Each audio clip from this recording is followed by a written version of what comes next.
How many times a week does this interaction happen with one of your salespeople?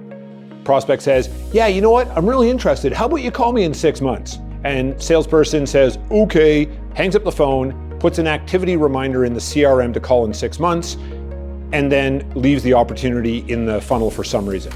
That's a quick way to make our funnel look like a stomach in an antacid commercial, nice and bloated, not actually going to help us advance our business forward. So coach your salespeople to have this kind of an interaction with their prospects when the prospect tries to push them off into the future. So prospect says, I'm interested, call me in 6 months. Our salesperson then says, I'd be happy to do that. I'd like our next interaction to not be a cold call. How do you feel about that? Their prospect is probably going to say something like, well, what do you mean by that? Salesperson would then say, it's a best practice of ours to send a meeting invite so at least you're expecting my call.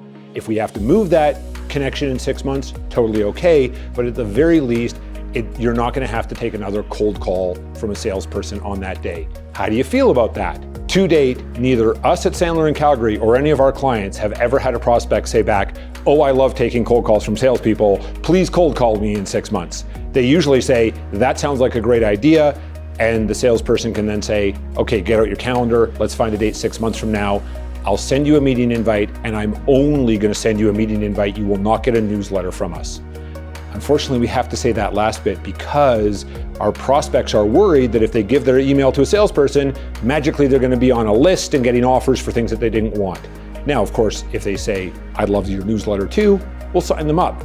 But we want to make sure that our salesperson is raising their credibility and standing out based on how they sell instead of what they sell every time they interact with a client or prospect. Until next time, go lead.